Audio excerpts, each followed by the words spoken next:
from our headquarters here in Hollywood, where, you know, it feels like the world could end at any second all the time now, like we're the loudmouth in a horror movie, and you know it's coming. You just don't know when.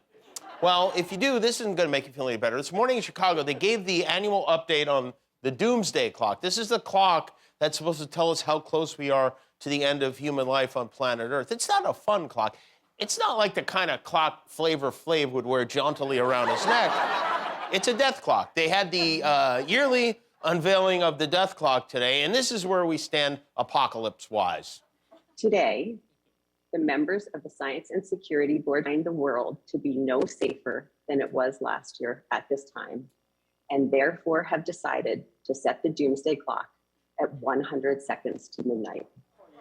Oh, it's kind of good that it's still where it was last year, right? And by the way, I complained about this last year. If you're going to spell out doom, how about a better clock?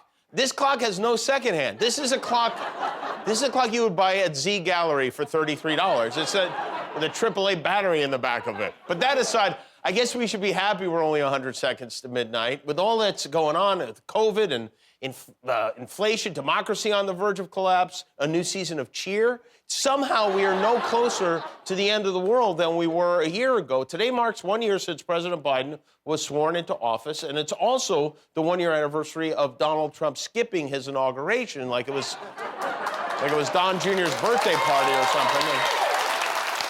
1 year ago today, Donald and Melania Trump boarded Air Force One to fly home to Florida, and that was the last time they saw each other. It was also a year ago today that we gathered around our televisions to watch as a 79-year-old man made an historic statement, that statement being, mittens are in. It's a fashion statement. A lot of people are disappointed with President Biden. His approval rating reached a new low after his press conference yesterday. The press conference was a success in that he went nearly 2 hours without having to pee, but otherwise it wasn't great. Donald Trump was, of course, watching. He can't tweet anymore. He's in timeout, so he was forced to put out one of those statements he puts out. And this is the statement from Donald Trump, 45th President of the United States of America. He wrote, "How come Biden picks a reporter off a list, in all cases softball questions, and then reads the answer? I would never have been allowed to get away with that, nor would I have to." So he released this while Biden was in the middle of the press conference. He really is the world's craziest ex. I mean, basically, Biden's Pete Davidson, America is Kim Kardashian, and Trump is a chubby orange Kanye. And the idea that this, I never would have been allowed to get away with it. He got away with everything. He Sharpied his own weather on a map, okay? There's nothing he didn't get away with. But now he's just another old man in Florida complaining about things he sees on TV. I would like him to make a statement about everything he sees on TV. For instance, if your favorite and beloved president had not been persecuted and treated very badly after the sham election, SpongeBob would live in a big, beautiful, and huge pineapple on the land. Land is better. Sea is wet. Sad. The bobbleheads over at Fox News had a lot of fun with Biden's press conference yesterday. Here's the comedy team of Hannity and Ingraham with their in-depth and unbiased analysis of when Biden met the press. It was a nightmare. Oh, my God. It was about the worst as I can remember from a president, frankly. I honestly, as an American, and I don't say this with any joy, I felt embarrassed. I felt it's humiliating. That is what made you embarrassed? That's the worst you can remember? I guess maybe you forgot about this. What do you say to Americans who are watching you right now who are scared? I say that you're a terrible reporter. This sleazy guy right over here from ABC, he's a sleaze in my book. You're a sleaze. You should say congratulations, great job, instead of being so horrid in the way you ask a question. You should be thanking them for what they've done, not always asking wise guy questions. What a stupid question that is. What a stupid question. Stupid question. Stupid question. You don't have the brains you were born with. I'm not thinking, Mr. That's President. okay. I know you're not thinking. You never do. I'm sorry? No, go ahead. We have the president of Finland. Ask him a question. Did you hear me? Did you hear me? Yes, Ask sir. him a question. Ask this gentleman a question. Don't be rude. Don't be rude. You are a rude, terrible person. You ought to be ashamed of yourself. You're a third-rate reporter. A question like that is just Fake news. You're just a faker. You are the enemy of the people. Quiet, quiet, quiet. Quiet, quiet, quiet. Quiet, quiet, quiet. Sit down, sit down. Sit down. Sit down. Sit down. Look, let me tell you something. Be nice. Not embarrassing at all. That's being best.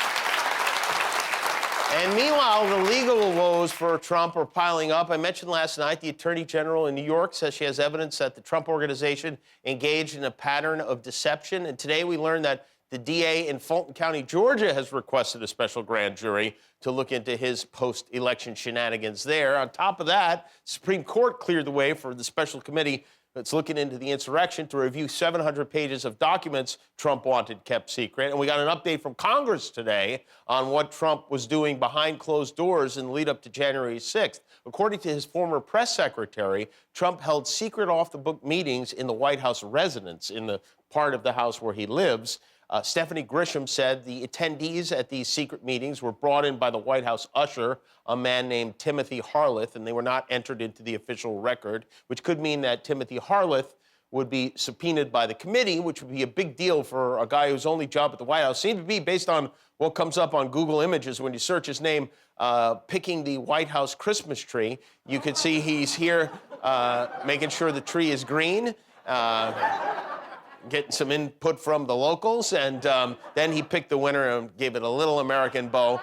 There is one other photo of Timothy online. He's lighting a candle at the most embarrassing White House meal of all time, but that could be the guy who brings Trump down. Timothy, a soldier in the war on Christmas, could be the guy to do this.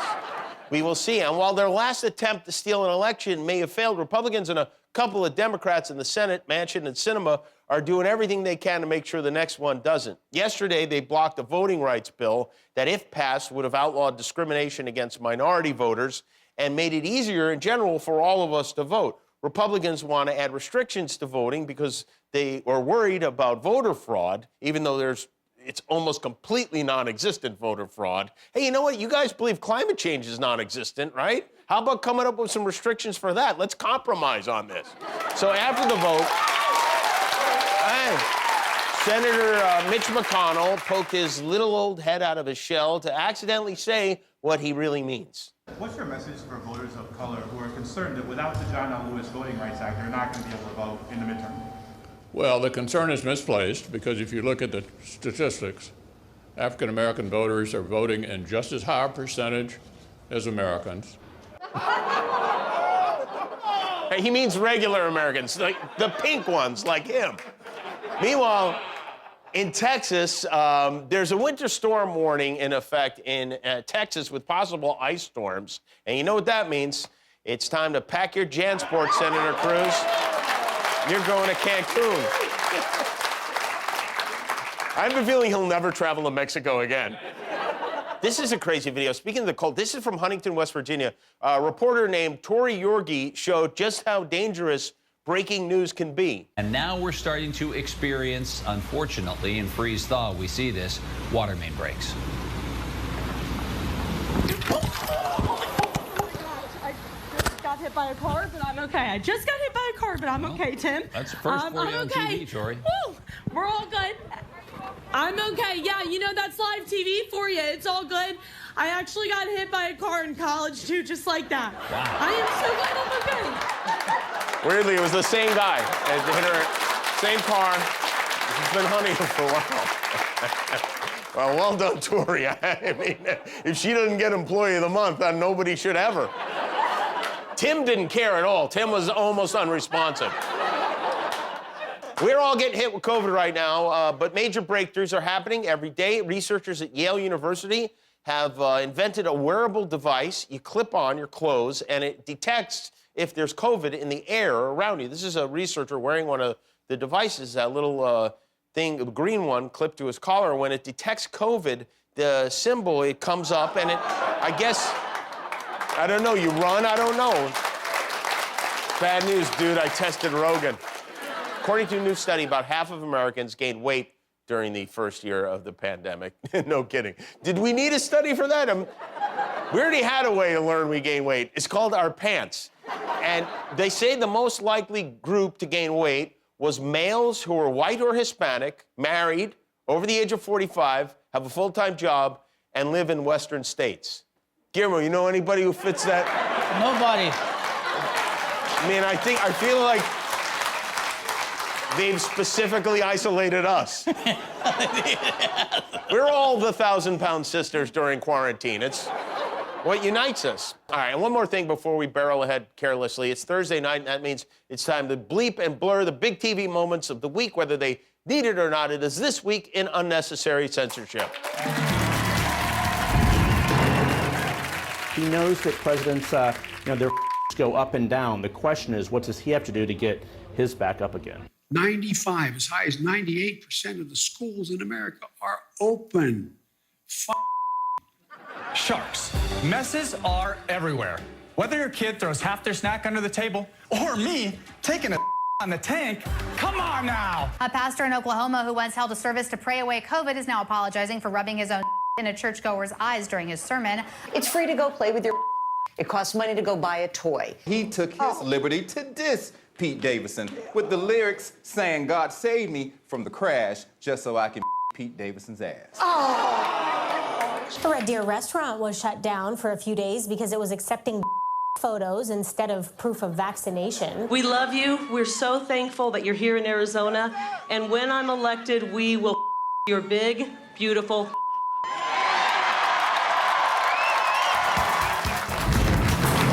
Hi, I'm Jimmy Kimmel. If you want to see all our latest videos, click the subscribe button. And if you don't, click anyway and close your eyes when they come on.